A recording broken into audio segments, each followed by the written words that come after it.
Hello, and welcome to another episode of the Road Coach Podcast, the show where I share what I've learned through years of research and experimentation, so that if you're like me and you spend most of your time away from home, you can not only survive but thrive, even when you are out of your element. And today we are going to talk about collagen peptides, supplementation with collagen. Should you do it? Is it good for you? What does it do? And if you're going to do it, how much should you take? So this is something that I've sort of gone back and forth with over the years, supplementing with collagen and then taking a break, wondering if it's really doing anything, what is going on with it, what it's doing in my body, and is it really necessary? There's a lot of misinformation that goes around the internet these days. Does collagen get absorbed properly in your body? Is it a complete protein? Does it help you build muscle? What does it really do? And if you're taking collagen, is that the only protein you should be taking or consuming if you're supplementing? So let's dive right into it. Today, I wanted to go through a study this is a meta-analysis that was done and was published in the Journal of Amino Acids in 2021. And sorry, it got cut off a little bit here on my screen, but this is the effects of collagen peptide supplementation on a bunch of different things. So they go through body composition, they go through recovery after exercise, they go through protein synthesis and hypertrophy, and they compare it to whey protein as well, as if you were just going to use one type of protein supplementation. And I linked to another website as well that talks about what collagen is, how it does, what it does, and what it does inside our bodies, and how that compares as well on a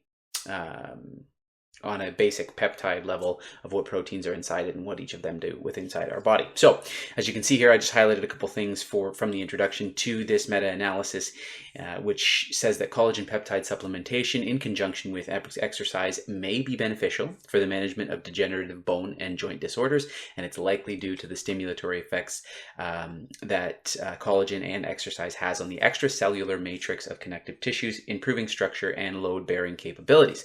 And this systematic review aims to evaluate the current literature. So in this, they included 15 different studies. 12 of them were on recreational athletes, 2 of them were in elderly participants, and 1 was in untrained premenopausal women. So what happened? First of all, they took a basic review of what is inside collagen.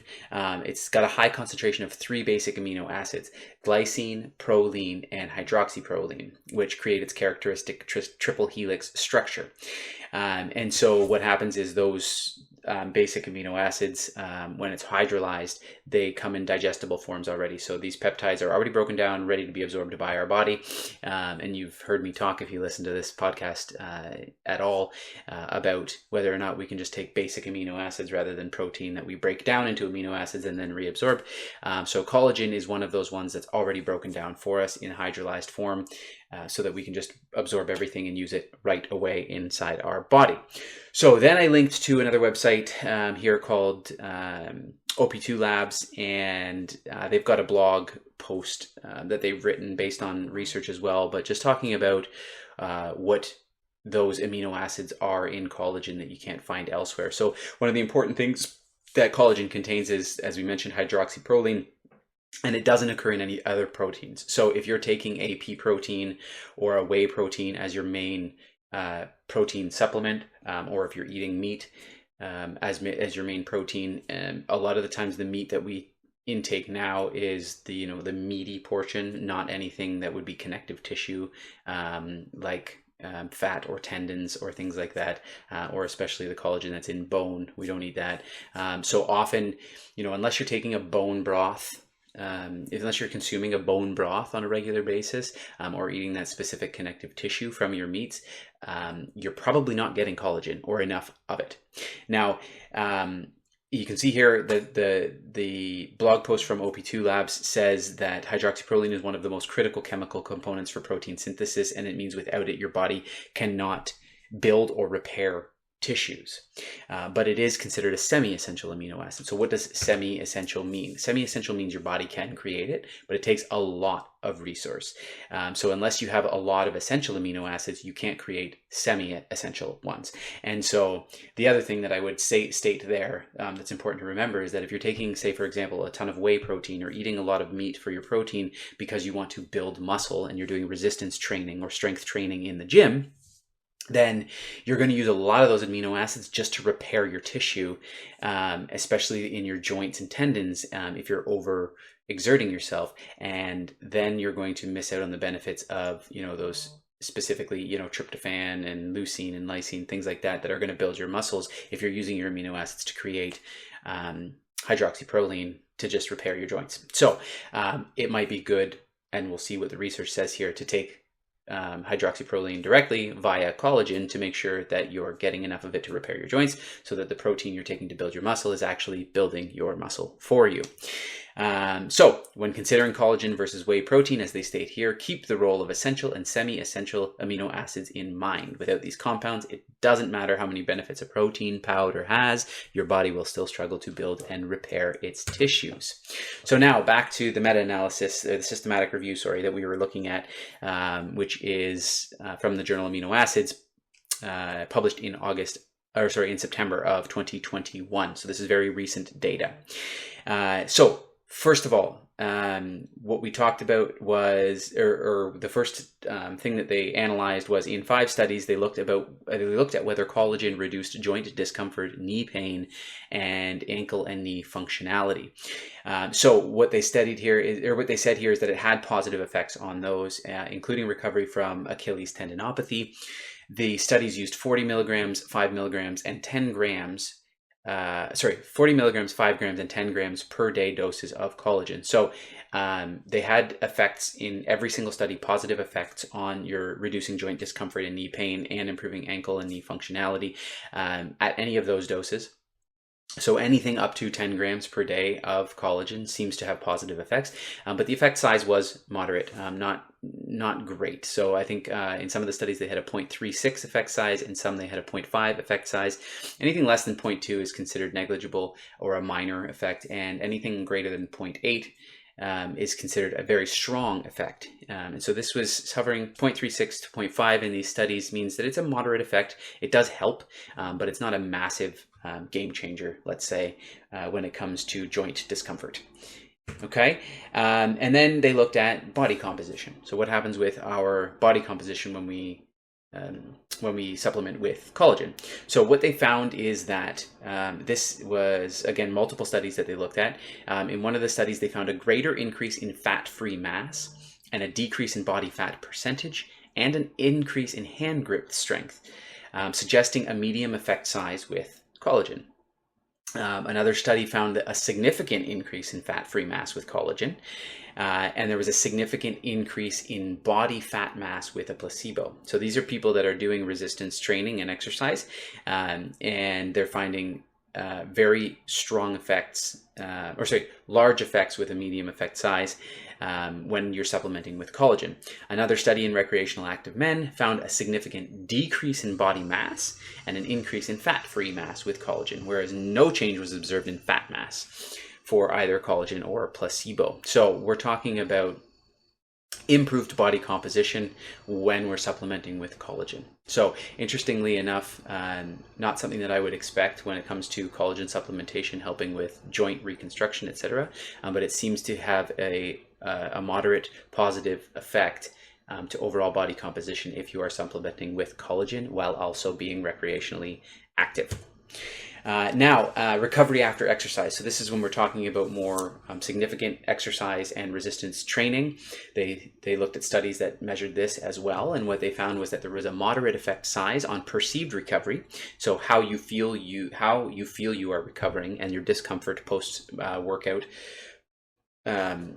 was a positive effect if you're using collagen, and a strong effect for pain with movement, meaning you have significantly less pain with movement after strong exercise if you are supplementing with collagen. Also, a large effect size on muscle soreness with collagen was detected. post-exercise with one of the studies as well. So that means that if you are supplementing with collagen and exercising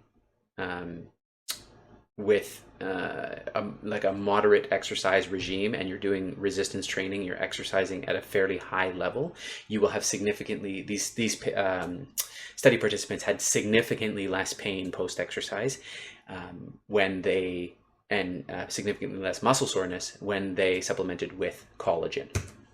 So the conclusions that come out of this meta-analysis, which I think are very strong evidence to be supplementing with collagen in addition to your regular protein supplementation or protein intake, due to the fact that it's got these semi-essential amino acids in them that you will not find elsewhere. The conclusions that they state out of this systematic review are that there's strong evidence for 5 to 15 grams a day per dose of collagen in improving joint pain and functionality. But they say further research is required to understand the exact mechanisms that cause that change. So I mentioned in the beginning, the studies that measured that had a moderate effect size, but there is strong evidence that it does work in those higher doses. So again, more evidence needed, but most people that are supplementing with collagen are taking, 10 grams a day-ish, and that seems to be right in the range of where there's strong evidence that it does help with joint pain. The next conclusion they come to is that changes in body composition and strength with 15 grams per day collagen and resistance training were not as prominent in young recreational active participants as they were in elderly sarcopenic men. So what that means is that collagen, likely because your collagen breaks down in your body over time as you age, the effect of supplementing with collagen is significantly better the older you get when it comes to body composition and strength. So that being said, I'll be 38 this September.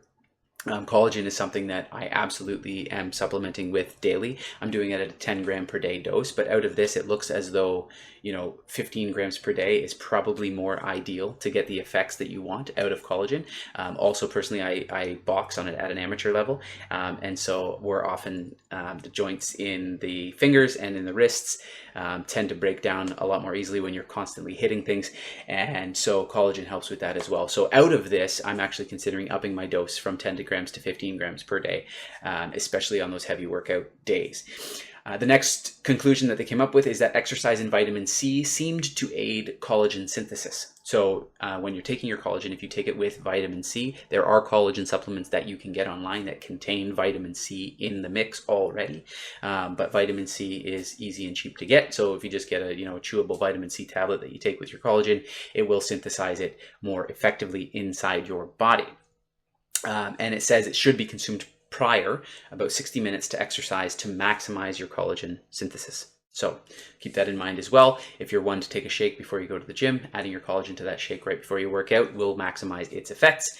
And then it also says that muscle recovery had a modest but a significant improvement with collagen. So for those of you like me that you spend a lot of time on the road and you're trying to stay in shape and you're working out hard while on the road, collagen seems to aid in body composition, seems to aid in joint in reducing joint pain and muscle soreness post-activity. So collagen for me is an absolute yes when it comes to supplement. It is easy to get, it is cheap, it is tasteless, and it's readily absorbable in your body, and these benefits are proven. So just like creatine supplementation, which I harp on, a whey protein supplement, which I harp on for muscle synthesis, and for hypertrophy, collagen is another one of those supplements that I think everybody should be taking if you want to maximize longevity and your ability to move well throughout life and free of pain. Collagen is the way to go. So as always, if you're like me and you spend a lot of time on the road, I hope you're not only surviving but thriving even when you are out of your element. If you want to support the show, please visit us at patreon.com/@the-road-coach-podcast. Look at these videos on YouTube so you can see what I'm putting up on the screen. At youtube.com/@the-road-coach-podcast. Listen on all your favorite podcasting apps. If you like this, please share it with your friends and family. That's the best way we can help this show grow. And if you know anyone who lives on the road and would like to do an interview style podcast with us, please have them reach out to us on any of our channels, and we will gladly book an interview to see how you maximize your potential while living away from home. Thanks, and until next time, stay thriving.